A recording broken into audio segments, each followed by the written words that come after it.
पूर्वी उत्तर प्रदेश का एक छोटा सा गांव था। गांव में दर्जी की दुकान पर अब्दुल हमीद बैठा था। उसके मन में बार बार कुछ कर गुजरने की इच्छा उठती थी। गांव का ही एक सिपाही फौज में था और छुट्टियों में आया हुआ था।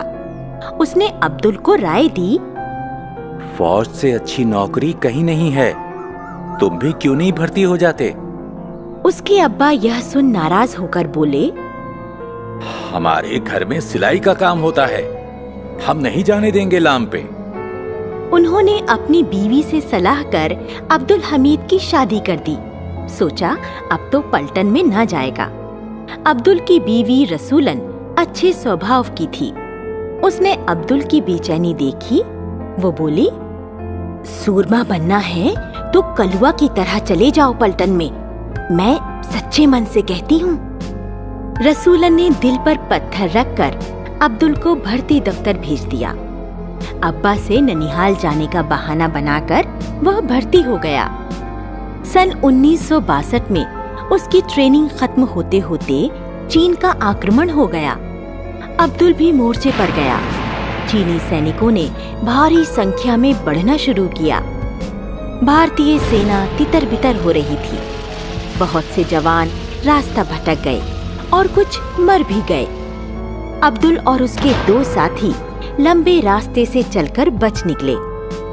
10-15 दिनों तक बचकर अपने इलाके में पहुंचे।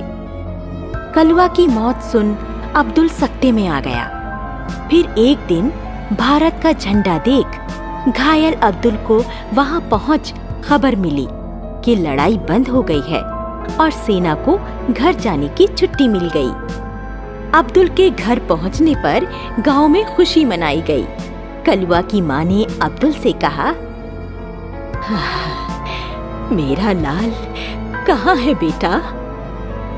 माताजी, कलवा ने बहुत बहादुरी और साहस से दुश्मनों का सामना किया, पर मुझे अफसोस है वो हमारे बीच न रहा। मई 1964 में पंडित जवाहरलाल नेहरू की मृत्यु से पाकिस्तान को भारत के टुकड़े करने का अवसर मिला और उसने जम्मू कश्मीर, राजस्थान और पंजाब में घुसपैठिए भेजे। 10 सितंबर 1965 को सुबह 8 बजे खेमकरण के सपाट खेतों में पाकिस्तानी टैंक आगे बढ़ने लगे। वहां अब्दुल अपनी कंपनी को लेकर जा डटा। एक जीप में सवार अब्दुल ने ऐसी कमान संभाली कि दुश्मन के टैंकों को अपने गोलों से उड़ा दिया। अब दुश्मन के टैंकों ने अब्दुल के चारों ओर घेरा डाल दिया।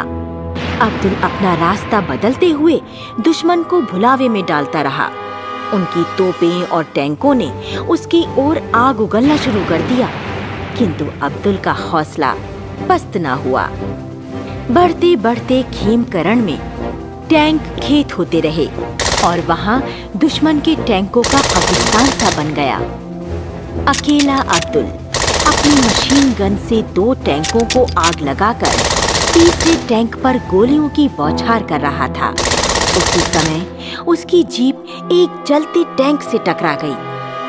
अब्दुल की बहादुरी से उसके साथियों के हौसले बढ़े और इस तरह भारतीय जमीन से शत्रु सेना भाग गई। अब्दुल बुरी तरह घायल हो गया था। उसका सारा शरीर आग से झुलस गया, आंखें खराब हो गईं। वह वहीं शहीद हो गया। उसके घर पर रसूलन, उनके 2 लड़कों और 1 लड़की को अब्दुल के शहीद होने की खबर मिली तो उनकी आंखों से गंगा जमुना बह निकली। बूढ़े माँ बाप की तो बात ही क्या, उसने वीर सैनिकों का मस्तक ऊंचा कर दिया। मरने के बाद सरकार ने अब्दुल हमीद को परमवीर चक्र से सम्मानित किया। तो बच्चों, इससे हमें यह शिक्षा मिलती है कि मातृभूमि की रक्षा करना हमारा कर्तव्य है। सच्चा नागरिक वही है जो अपने देश के लिए अपने प्राणों की बाजी तक लगा देता है।